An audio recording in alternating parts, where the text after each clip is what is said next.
po m'bot shumë qefi që në episodin e sotëm kemi me u kthy në hapat e parë, në fillimet e pse kemi fillu këtë platformë. Do me thonë ka qenë, një kryesor ka qenë me e nda dijen tonë në lidhje me metodologjinë Montessori. Edhe prej eksperiencës na e dim që shumë shpesh ballafaqohemi me keqkuptime ose disa mite që munden me u qujt, për të cilat njerëzit mujnë me mendu një diçka të caktume në raport me metodologjinë Montessori. Kështu që episodin e sotëm do ta strukturojmë në një formë që t'i diskutojmë që ato keqkuptimet me të cilat ballafaqohemi, edhe pak a shumë me tregu cila është fakt edhe cila mundet me qenë mit ose keqkuptim prej leximeve ose informatave të cilat merren. Kohëve të fundit jemi të pas shumë vizita në shkollë për shkak se tash një farë forme kemi edhe sezonën që njerëz interesohen me regjistru fëmijët e tyre në shkollë. Jemi ballafaqu shumë me pyetje të lloj-llojshme, po në shumë raste janë disa keqkuptime që njerëzit i kanë për metodologjinë edhe që ato pyetje që i kanë për shembull diçka shumë tipike, zakonisht që e pyesin është i pasët krejt materialet e drunit e ajo për shembull krejt materialet e drunit Montessori as janë. To si tema pika të caktume kanë me qenë shumë interesant me diskutu sot. Diçka që prind shumë shpesh e mendojnë për një klasë Montessori është që fëmijët bojnë çka dojnë, po kjo realitet është mit. Zakonisht njerëzit e keq kuptojnë zakonisht flitet për Montessori që fëmija është në qendër, edhe fëmija është ai udhërfysi i gjithçkafe që ndodh brenda klasë. Kjo qëndron, mirë po keq kuptohet në sensin që ai është i lirë me bo çka don. Realisht në një klasë Montessori fëmijët e kanë një strukturë rigoroze edhe ata e kanë shumë qarta limitet brenda të cilive ata munden me funksionu. Marrja Montessori edhe disiplinën e përkufizon sikur një liri brenda kufive qartë, edhe kur ata janë qartë edhe gjithmonë janë konsistent, atëherë fëmijët e mrin çfarë disiplinën e mbrëmshme. Pra fëmijët nuk është që janë të lirë me bo çka dojnë, ata janë të lirë me zgjedh çka dojnë me punu gjatë kohës sa janë aty, në mënyrë që me u vetë përmbush. Përndryshe nuk ka esencë ose nuk ka shumë sens me bo mbrana klasës çka do që kanë dëshirë, sepse në këtë proces ata nuk munden me mësu thanë të tjera esenciale që janë me respektu veten, me respektu rrethin, me respektu ambientin e gjanat të tilla. Diçka që t'je përmende kur e spjegove këtë keqkuptim është që përmende fëmijën në qendër të procesit. Kjo në fakt është një prej çështjeve të sakta për të cilat ne flasim. Është e vërtetë që fëmija është në qendër të procesit gjatë implementimit të metodologjisë Montessori. Prej observimeve na e vrejmë edhe gjithmonë jemi aty me i këshyr ku janë me zhvillim, edhe mas ne përmes kësaj ja u japim gjitha kushtet e nevojshme që i kanë ata me u zhvillu deri në një pikë të caktuar, sipas ritmit të natyrshëm të zhvillimit të tyre. Diçka shumë specifike që njerëzit e keq kuptojnë është puna që Montessori është veç lojë, edhe në këtë proces mendojnë që është lojë e pastrukturume. Po në fakt është komplet e kundërta, se ajo përderisa është lojë, është në fakt në vete mësim që fëmijët kalojnë nëpër disa etapa të caktume. I kemi diskutuar edhe përpara çka janë shtyllat e Montessorit edhe qysh ato e ndihmojnë fëmijën me u zhvillu. Mirë po specifikisht për shembull gjatë kohës kur janë fëmijë duke lujt me materiale, na i thojmë që është lojë, mirë po në realitet është një mësim i cili ndodh në aspekt senzorik, për shembull, ose zhvillim motorik, ose është zhvillim i gjuhës, ose është zhvillim logjik, edhe ato janë krejt materialet të cilat e ndihmojnë fëmin me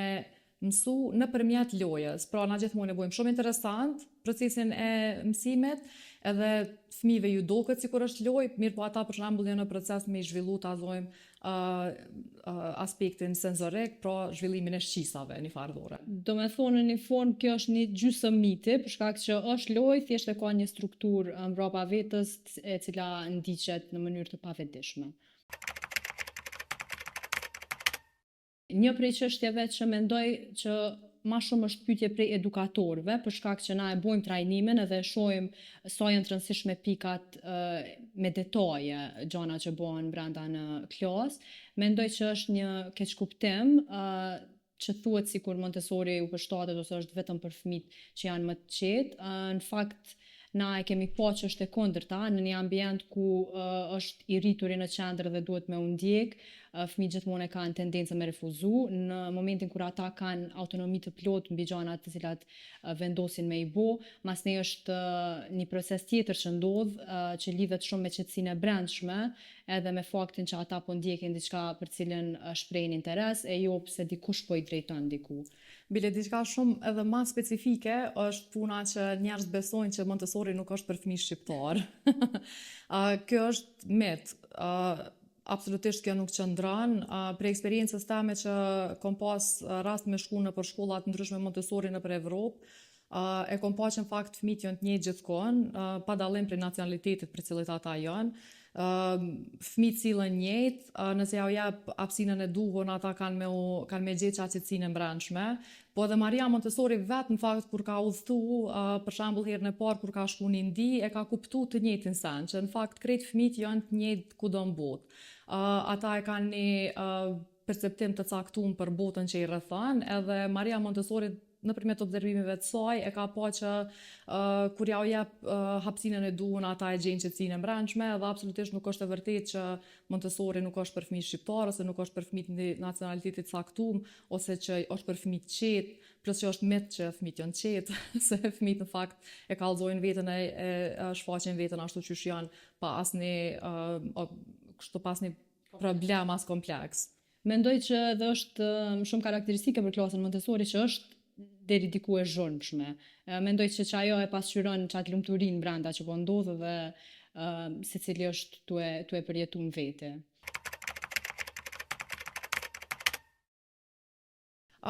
Diçka shumë shpesh që vjen në shprehje kur fëmijët regjistrojnë në shkollët e na është se ekziston një besim që fëmijët të cilë shkojnë në shkollë, siç është lidhur Montessori, ata nuk përgatiten për shkollë tradicionale, pasi që në Kosovë nuk ka shkollë Montessori që është adekuat për mosha 6+.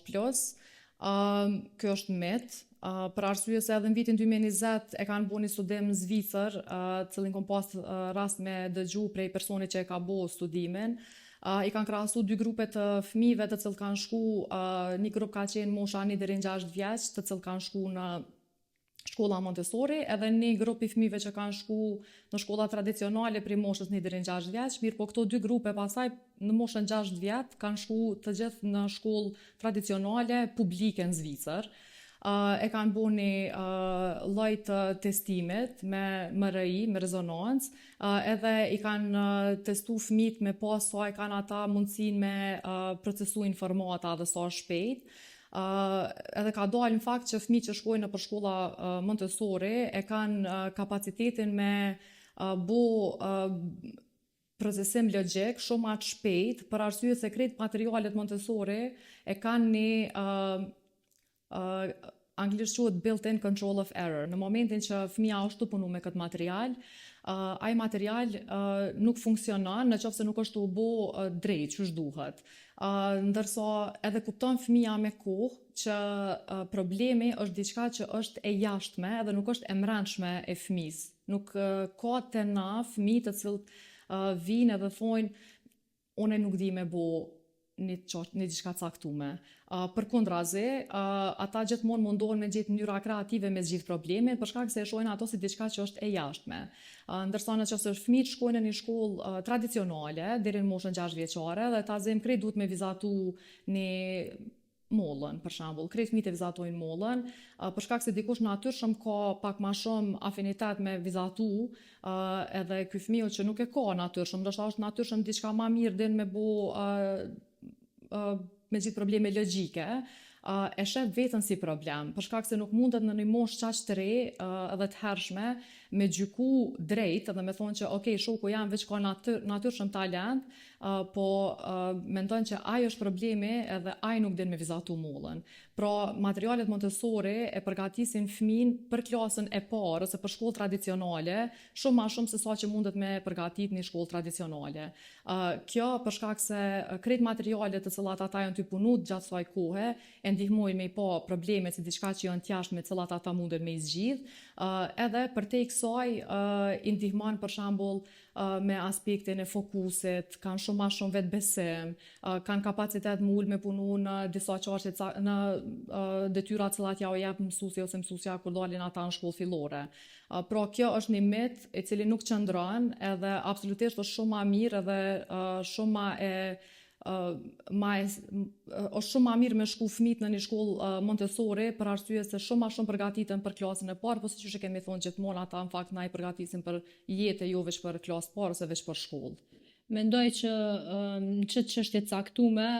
për te modestis, mendoj që na mundemi me ndo eksperiencën personale dhe mendoj që kemi kompetencë të plot kur flitet për këtë çështje, për shkak që disa gjenerata tash veç po kalojnë që e kanë ndjek komplet programin edhe mas ne kanë shku në shkollë tradicionale, edhe mendoj që kanë prej fëmijëve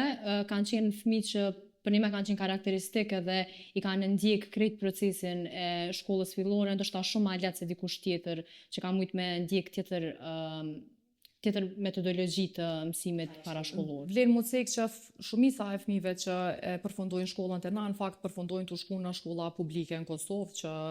prej raportimeve ndryshme me prindë kemi pa që ata nuk e kanë asnjë problem me u adaptu në shkollë përkundra zebile, janë shumë ma të avancuar në aspektin emocional. Mendoj që një prej arsyeve për shkak që na ballafaqohemi me këtë pyetje është që në një shkollë Montessori siç jemi na, nuk ka shans asnjëherë një fëmijë me shku në shtëpi me një vizatim ose me një craft që e ka bo mësuesja. Ato me i pa janë shumë të bukura për shkak se i ka bo një madh edhe ka ditë me i ngjit edhe me vizatu edhe me ngjyros shumë bukur. Po mendoj që çto është që ajo karakteristika e metodologjisë për shkak që komplet është e bazuar në një moshë të hershme ku fëmijët nuk janë të aftë me mendu në mënyrë abstrakte, krejt edukimin edhe format e zgjidhjes së problemeve i kanë në formë konkrete, domethënë përmes shqisave, ata i përdorin shqisat e tyne për me zbulu botën rreth tyne, rrjedhimisht ata edhe kanë me u ballafaqu me problemet të cilat kanë me mujt me i zgjidh tu i përdor gjana që i kanë para vetës. Imagjinata në fakt zhvillohet kur mbi bazën e kuptimit, çka janë fëmijët në gjendje me kuptu e jo tu bazun diçka që është që mundet ata aty me kriju në farloj konfuzioni rreth çka është e vërtetë dhe çka nuk është. Edhe ashtu na fëmijët e dim që në moshën 4 vjeçare ju zhvillohet imagjinata tepër shumë edhe ata tregojnë histori tëne të cilat i kanë trillu, që nuk janë me qëllim me gënjy një farë forme, po vetëm thjesht trillojnë storje të ndryshme për shkak se imagjinata po zhvillohet edhe është diçka që nuk mundesh as me ndal, as me e shty me zor. Pra, kur ja jep shansën fëmijës me kuptu botën rreth vetit, na e kemi pas sa mirë ata tu trillu i lidhen disa sene që kanë shumë sens kur tregojnë storje të cilat nuk janë të vërteta. Mendoj që dy shembuj të kësaj janë puna e ushqimit, do me thonë një fëmijë shumë ma lehtë e pranon edhe e han një ushqim që ka me bu vetë, sado që mundet me u duk një mollë e paqërume mirë ose e papreme në formë perfekte. Edhe tjetra është një vizatim ose një diçka që ja bën dikush versus një vizatim që e ka bu me dorë vetë, sa ma shumë i pëlqen të jesh e vetë me sytë tu. Po, absolutisht edhe vizatimet kur i bojnë, në fakt na asnjëherë nuk thojmë shumë bukur ose çka do që është vizatimi, ma shumë mundohemi në çdo situatë me komentu vizatimin në sensin që me i shti ata me tregu çka kanë dashur me vizatu, për me i shti ata me shprehjet imagjinatën e tyre që e kanë, që ndoshta vizualisht nuk shihet bashkë ajo sakt çka ka mendu fëmiu, mirë po e rëndësishme është që ata janë gjendje në mënyrë verbale me tregu çka kanë dashur me vizatu, dhe kjo është në fakt zhvillim i imagjinatës. Se siç ju thash, imagjinata duhet me u zhvillu në bazë të kuptimit e jo diçka që mund aty me kriju konfuzion. Po besoj që sa do pak I kemi sqaru disa keq kuptime cilat lidhen me metodologjinë Montessori, kemi vazhdu gjithmonë me diskutu tema tilla, ka edhe ma shumë keq kuptime dhe ndoshta ma shumë të vërteta që ndërlidhen me metodologjinë që shpresoj kemi diskutu herat në vazhdim. Mirë po çka është e rëndësishme gjithmonë me u kujtu është që kjo është një metodologji e cila është e dizajnuar gjithmonë me ndihmu fëmijët,